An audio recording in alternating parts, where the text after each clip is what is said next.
Next up, the federal deficit, $1 trillion. Let me explain what that means. The federal deficit is how much we're spending beyond what we collect this year, the deficit for the year. And when we have to take more debt to pay for that, the federal debt goes up. So we just talked about the interest on the federal debt. Now we're talking about the deficit itself. Equally scary. Take a look at this. October, November, December, January, February. Getting through fiscal year 2026. Look at this, the deficit per month. It's running at a $50 billion a week pace. That's right. Take 50 billion divided by 7. 7 times 7 is 49. It's about 7 billion a day that the government has in deficit spending. Full year projection will be $1.9 trillion deficit. Just gets added to the federal debt. Look at this. You can see what it is. So it's steady state. People would say, oh, it's a spike because of this war. Actually, it's relatively steady. 176, 91, 78, 83, 191.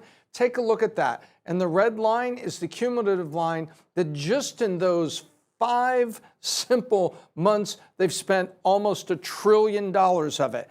This is why when we look and we see fraud, waste, and abuse, and we say, 200 billion in welfare fraud and other forms of fraud like fake hospices in California, 9 billion just in daycare fraud that is up in Minnesota. Listen, I want that all to be shut down as much as anybody else. But remember, if they shut down that fraud overnight, the United States would immediately go into recession because you see all those Bentleys, Mercedes, and a Lamborghini that was out in the parking lot of that apartment building that supposedly was operating hospices? Without that fraud money, none of those vehicles are purchased, none of those bling watches, none of those expensive apartments.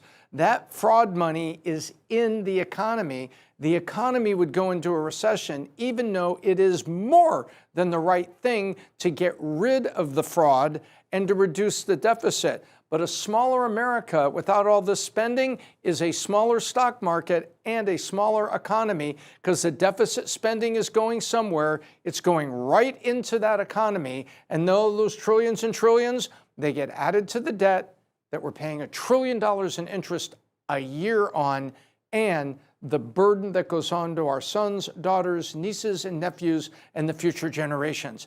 That's just the way it is, and it's shocking. Next up, AI layoffs.